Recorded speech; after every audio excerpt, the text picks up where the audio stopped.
What's going on, everyone? Well, thanks for checking out another one of my videos. Well, if you're a crabber, you're probably doing what I was doing this weekend, and that's the weekend before crabbing, going and getting all of my gear out, checking out, see what I need to replace, just looking at all the bait, that carcasses I've been gathering over the last few months, getting ready for this big day coming up, crab opener. So, I'm going to be showing you guys today what my gear is, how I use it, where I like to go crabbing, my tips, my secrets. Remember, this is how I do it. Lots of different ways to go crabbing. I've been doing it for a few years now, so I'm going to be just giving you guys my experience over those few years, what I've picked up, what I've gathered. It should be a fun, informative video for you guys, so let's dive into it. So there's going to be two main methods in getting your crab. One's going to be with the crab pot. You're usually going to be on a boat or a kayak for doing that. The other one is crab snaring, and that's what actually got me into crabbing in the first place. Yes, you can use a fishing pole to catch these Dungeness crab. All you need is a crab snare. So how it works is, in California you're allowed to have 6 loops, the snares, right? So how it works is, it sits on the bottom. We'll get into all the bait and what you do with that later. And so the crab starts eating, his legs are gonna get in these loops. What you do is you wait a few minutes and then you pull tight, and when you do, you're gonna catch his legs and bring in your crab. It's a really fun, easy method. And then you're also gonna need a fishing pole. And it can be something really inexpensive. It's just gotta be heavy duty. So this is a Shakespeare ugly stick. It's gonna run you maybe 50, 60, 70 bucks. But yeah, it's just, a more inexpensive rod. Same with the reel, because they're a little bit bigger, bulkier, they could probably be 60, 70 bucks as well, but I'm sure you can get a whole combo for under 100 bucks. Then you're gonna wanna put some thick braid on it, over a 50-pound test, somewhere between 50 and 80. And then yeah, that's gonna be your setup for crab snaring, and it's very effective. I'll get into basically the methods and how we are gonna use this on the water. So as you guys know, we mentioned earlier, the other method here is the crab pots. So I would not cheap out on your crab pots. You'll see I have different ones here. Started off with these, I guess you would call them like the rectangle square ones. They work, okay? But they're not as effective. I believe that crabs can get out of them compared to like my nice round one right here. I feel like the crabs stay in it a lot better. I like the rubber, the durability, the strength. So I would go ahead and get the nicer crab pots if you can. I also like the 2 doors. The more doors you have, also better chance for the crabs to escape. And yes, they can escape. Like my blue one right here. You'll see this one has 4 doors like this one. Make sure you put a weight on it. If you do, it's about a 1 ounce weight. And what it does is it keeps the door closed. There's current down there. You're dropping these pots down 50 to 150 feet, and these doors are going to be moving through the current. The weight's going to help keep it down. So make sure you get weights on them. The other thing you want to do is weight your trap or your pot. Usually about a 2 to 4 pound weight will work pretty good here. Just for your 1 day soaks. If you're gonna leave them longer out, I would put a heavier weight, just because the current could change and move your pot, and you don't want that. While we're talking about the pot still, I would buy your pot from a California store. That way you're gonna have all your regulations set. If you buy it online, you might be buying one not for California. I don't know the rules for all other states, but we have to have this opening here on all of our pots that allows smaller crabs, if they get in here, to be able to get out. We have to have this cotton cloth right here, so that if we lose our pot, it gets abandoned. This will, separate, open up, and the pot can open and release our crab that are stuck in there. So I would recommend buying one from your local shop. And then for the rope, make sure you get leaded line. Don't use line that floats. It's awful out there. It's happened to me twice before, where I am driving out there and come across floating line, gets caught in my motor. You're gonna lose your pot. I'm gonna be cutting up line on the back of my motor. It's not fun for either of us. So use weighted line.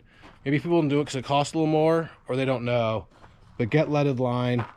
As far as the length goes, you need, how should I say this? You can only go 80% of your length. So if you have a 100-foot rope, you can only go to 80 feet of water. If you have 200 feet of rope, 160 feet of water. Reason being is you have your pot on the bottom, and then you're gonna have your rope, right, with the buoy. Well, that's gonna sway. And if you're straight up and down, it doesn't work well. Your pot's gonna be moving.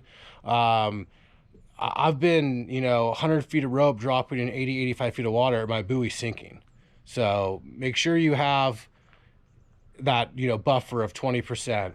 That being said, with the rope, the buoy, because our rope is leaded, it's weighted, it has some weight to it. So the buoy size determines on the length of rope we have. If I have a 100 feet a piece of rope versus a 200, the 200 is going to weigh more. I need a buoy that is stronger that can hold that up. I've made that mistake before. Let's see, what do I have here? Right here. You see? So these are the orange ones. The orange, smaller than the green. So my orange ones, I have these bottles on them because if I just do it alone, the orange will sink. So it does matter what size buoy you're using, and it's based on the length of the rope you have because of the weight. Okay, so now let's dig into the next part here, which is what bait to use.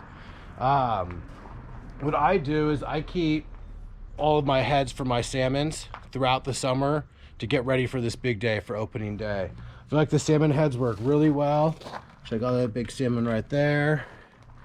And I put these hooks through them. So I have a lot of them. See right here. So, I have a freezer in my garage, and I'll just collect these heads. And what we'll do is we'll put one head, one of these clips into each cage. I also have canisters. And so what I'll do is I'll store these canisters throughout the year too with anchovies, and I'll also stuff those with anchovies here. So if we look at this bag, these are all anchovies from past salmon trips that are no good anymore. If you didn't know, the anchovies, they go bad when they thaw out, and you can't use them again for trolling for your salmon. Basically, they just fall apart real easy. So I just have all these bags you can see here. If you see this one will thaw out completely and just has blood everywhere. These anchovies won't hold. So we save them and use them for crab fishing. And again, we put them in here. So I'll usually do one of each, one canister and one clip here with the heads. So I would say one of the most productive baits I've found, kind of my secret weapon, go ahead and let you know it, is salmon roe. So of course we keep our salmon roe for sturgeon generally, but this is just, a smaller immature piece right here that I kept. But I'm gonna go ahead and put that in one of those canisters, and the scent, the oils this puts off, it works really good. Here's more salmon roe. It's from a few years old. It's kind of getting a little spoiled, it looks like.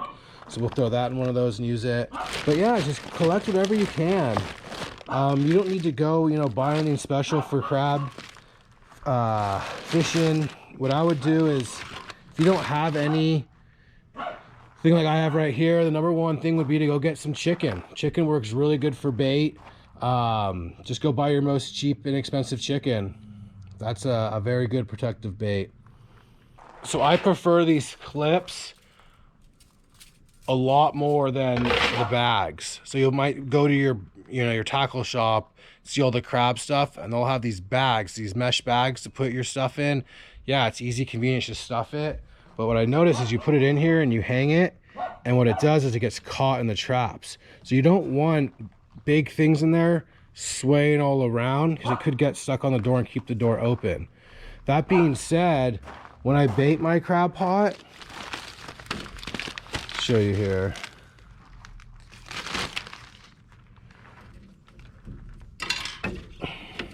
We're not going to want to put our bait right here next to the doors. What I want to do is I want to put it in this corner right here, away from everything. Not all the way over where a crab doesn't have to come in to eat it. So maybe about right here. Middle can work, but I'm usually trying to get these sides over here away from, the doors, because make sure you don't get these stuck on your bait, your door openings. I want to talk a little bit more about when you're going to purchase your snares. I don't like the mass-produced ones from your tackle shops. Unless they're getting some that are custom made, I wouldn't buy them. What happens is the loops, they're not as sturdy, and I just feel like the build quality isn't as good. I've had really good success looking on eBay, trying to find the right looking ones, try and find some local guy making them custom. There are a few guys out there like that. And so like you can tell these two are custom made right here. You can see how this weight is welded into it. I like the cages with the smaller openings. If you have a bigger openings like this, it's much easier for the crab to take the bait out. So when you have bigger holes like this, it's good to zip tie your bait. I like to put sturdier bait in. I don't know how to say it, but good, like squid's really good. It stays together. You put squid in here, it's harder for it to take it out. Where if you put like herring or anchovies in one of these snares, it's really easy for the crab to take it out, and you're constantly putting more bait in. So I think squid is your best bet when you're using crab snares and the bait. So you want to stuff these boxes as well as you can. Try and get 3 in there. So when I'm fishing these crab snares, I'm going to cast them out and you're going to let them sit anywhere from 5 to 15 minutes. When the bite's hotter, there's stuff out there eating, that's when you're going to be closer to the 5 minutes. On a slower day, not a lot of crabs out there, we can let it sit a little bit longer. I wouldn't go more than 15 minutes though. So what you do is you reel up all your slack, right, until you feel the weight of the crab snare, and then you're going to kind of set the hook and reel. And if you feel the weight of the crab, do not stop reeling. Keep that tension on, because if you loosen it up, the loop will loosen and the crab can escape.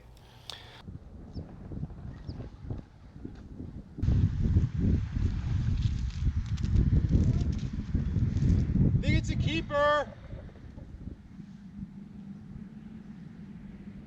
I like the crab snares that have the weights on the bottom a little bit better than when you attach it to the back, because then it sits up like this. It's nice when they lay flat like this. So you're spending the time out there to go crab snaring, get crab snares that are good. Don't go buy crappy ones, because there's a lot out there. So you see on this crab snare how my loops are all staying open? That's a good crab snare. Same as this one's pretty well too. My loops are staying open. You have to make sure every time you cast out that your loops are open so that you can get the crab, right? Don't cast out with your loops closed like this. So every time you cast, you want to reset your loops and make sure they're nice and open. Okay, so we've talked about how we can catch these crab with the snares or the crab pots. We've talked about the different baits and how we bait either one of those. So now, where do we find the crab? Where do we put these snares? Where do we put these pots? So I'll let you know what I look for, what I do. Crab snaring, it's pretty simple. Find anywhere there is sand.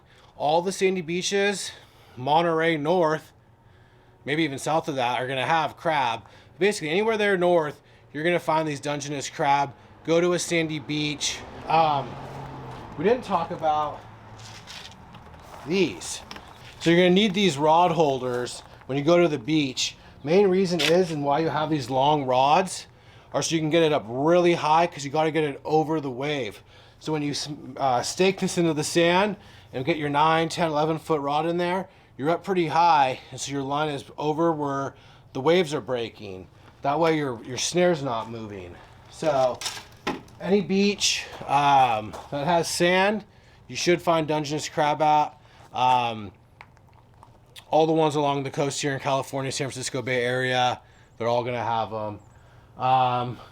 For your crab pots, you're looking for a sandy bottom. I like to fish in water 50 to 150 feet. Vary it up. I wouldn't just go out and drop all your pots in the same spot. I like to vary my depth. Usually I'm going 75 to 150 feet. Some days they're going to be in closer, some days out farther. Maybe they're in both spots and they're only eating in one because the current's different. Who knows? So you can use Google Maps, satellite images. That's going to kind of let you see where the rocky bottom versus a sandy bottom is. At least give you a good idea. Generally, when you're out in like 150 feet of water, most of that spot's sand, but don't drop it on rocks if you're going for Dungeness crab. And the other thing too on rocks is you can get it snagged and can't get it up. So make sure you're dropping those things on sand. And again, strategy, spread them out. If you put them all together, what's the expression? All your eggs are in one basket. So you could have a really successful day or a really bad day. If you spread them out, you're kind of diversifying a little bit, right? So your odds are going to be a little more standardized on what you're expecting to get. And then what you can do is go do a drop, do a soak for 2-3 hours, pull them up, and then kind of see which areas are producing, bring your pots over to that area. Generally, you're rock fishing in between doing that. So that's what I usually do is go out, drop the pots, go rock fish for 2-3 hours. You get a little bored of that, go check the pots, drop them in the sweet spots, go back to rock fishing, pull them, head home. I usually don't pull my pots when the tide's slack, high tide, low tide. I feel like that's probably when they're going to feed the most. I'm just trying to use my common sense on that. I don't know if that's 100% true, but makes sense to me, right? If I'm a crab and the current's slowing down, that's when I'm going to go out, move around, and try and feed because I can control myself, right? Versus when those, a few mile per hour currents going by, you're trying to move. I mean, how do you, I guess you can travel farther faster, but it's probably pretty hard to control and get on that food you're wanting. So I usually wait for the tide to change and then wait about an hour after that, and that's when I'll go pull my pots. So it's just some quick regulations, rules. I'm not gonna be able to get into all of them. I want to say I know most of the main ones. So let's dive into that. You gotta have one of these. It's a crab gauge. You're not allowed to be out there fishing for crab without one of these. It's because you can't measure it properly. A lot of the times they're millimeters close, and this is going to tell you the 5 3/4, which is what we need in California as a recreational crabber to keep. That looks like a nice keeper. Yeah. Hell yeah. So that one's almost 6 1/4. That one's nice. So you're going to need one of these to measure your crab. In California, we're allowed to keep both a male and female.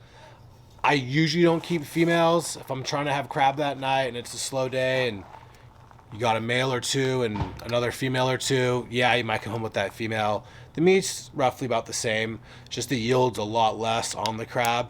So you're kind of working a little bit more on that crab to get that meat out versus the nice bigger males.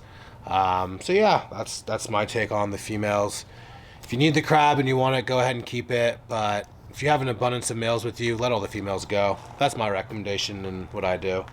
What else we got? We got limit of 10 per person per day. So it's not that easy to get limits. Of course, if you drop a lot of pots, I have 5 pots. I usually have people with me. Sometimes they bring some pots though.